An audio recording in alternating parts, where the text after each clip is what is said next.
Hey everybody, if I suggested to you to go out and buy a 9 kilowatt generator to power your house through the next power outage, you would probably be thinking about some very large generator that you would have to have installed outside your house with an additional gas tank and so on and so forth. But what if I suggested to you to buy a small portable generator that you could use to get your house through the next power outage? You probably wouldn't be thinking of anything quite so extreme.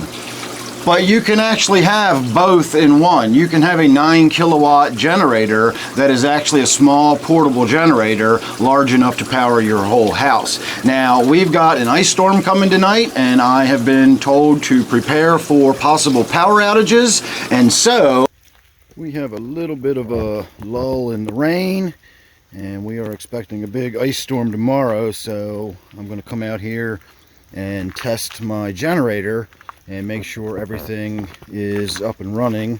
Normally I would just lift it up enough to hold the lid open. You can see that little piece of wood right there. I use that to prop the lid open, and then that way the lid will stay open enough to allow air for the motor to run, but also keeps the lid covered over every top of everything. So first thing I need to do is open the bottle of propane, turn the generator into the on or standby position. Now, if I know a big storm's coming, I can leave it set like that, and I can use this remote to start it from inside the house. But I don't like to leave it on standby because that will wear the battery down after about 12 hours or so. So I'm just coming out here to start it. So we'll push the button twice.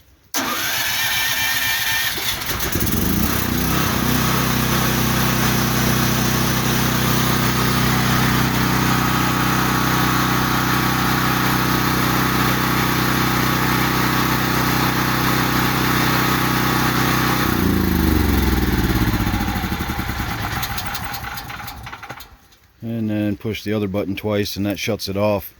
So that is enough generator to power my whole house and then some, and that's just using the propane. If you actually ran it on gasoline, it would give you quite a bit more power. So that is the WGen 9500 dual fuel, or the WGen 9500 DF by Westinghouse. And so far I haven't really had to use it, but it's always here and ready. So that's a small price to pay for an insurance policy to keep my house up and running when the power goes out. Alright, now the price that I pay for that insurance policy is under $1,000. Now that's just for the unit itself. I did have to pay additional money to have the line installed into my bus panel in the house, but I do have a line installed directly into the bus panel in my house. So once that generator is up and running, all I have to do is flip a switch in the basement and my whole house comes back online and runs perfectly normally.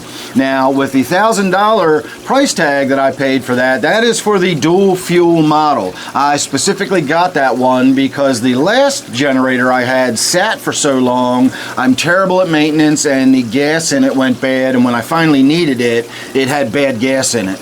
So I bought the one that takes propane or gasoline, and then that way the propane can just sit there at the ready and it will always be waiting for me, and as long as I start it up every now and again, I don't have to worry about that carburetor getting gummed up or anything else. If you don't mind using gasoline, you could even save more money by not buying the dual fuel and simply buying the gas powered generator, which actually generates more power than the propane does. I actually went oversized to make sure that the propane generator would actually be enough to power my whole entire house. The average US household uses about 7 to 8 kilowatt total. If you turned everything in your house on, it would be about 8,000 watts. I calculated my house, that's what that is. That includes my fish room, that includes space heaters and stuff I've got in other rooms. It's a fairly small house, but we do use a lot of electricity here, and I run about 8,000 watts if I turned everything on. So that generator is capable of running my whole entire house. Now, you do have to factor in things like surges and you know, when large devices like a freezer or your furnace or something kicks on, there's an initial surge. that can handle that too. It's prepared for all that kind of stuff. So I can run my entire house on that little portable generator, and if I really needed to, I could pick it up and wheel it around to the back of my truck and take it to a job site and have 9 kilowatts of power on a job site for the whole day or whatever. So it's a really affordable option of powering your whole entire house. Now, if you want a generator and you like the idea of a generator, you can buy much smaller generators to simply get your fish room through. If you've got a back porch or a balcony or someplace where you can put a small generator, you can get a 1,000-watt generator or a 1 kilowatt generator for $200 for an off-brand, you know, a little cheapie, or, you know, $300 for a good quality one.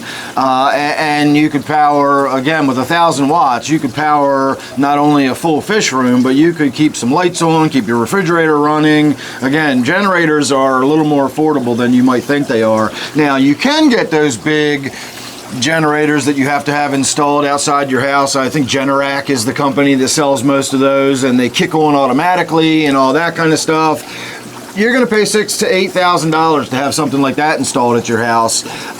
They're awesome. They self-test. They do all that stuff. They're probably worth the money. But for a grand total of about $2,000, and that includes what it costs to have an electrician come in and run the line, the accessory pieces I needed, you need to buy a big extension cord. It's a very expensive, heavy gauge, 50, you know, you need a 50 amp extension cord, so it's going to be, $100 for the extension cord alone. You're going to have a box installed on the wall.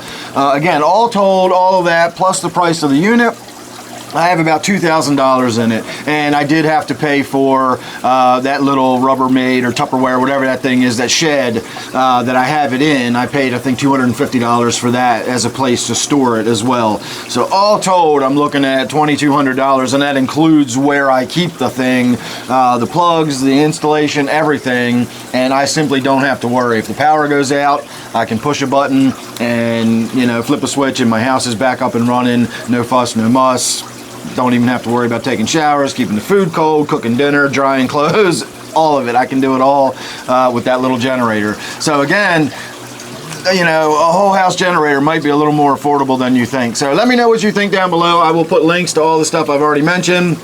That's probably already popped up here and there as we've been talking. So thanks for watching this one. Let me know what you think. Don't forget to subscribe. Don't forget I do a live stream every Friday and Sunday night at 8 p.m. And I do a live stream for my members on Wednesday night at 8 p.m. So if you're interested in that, you can sign up for a basic membership. So thanks again. I'll see you real soon in the next one.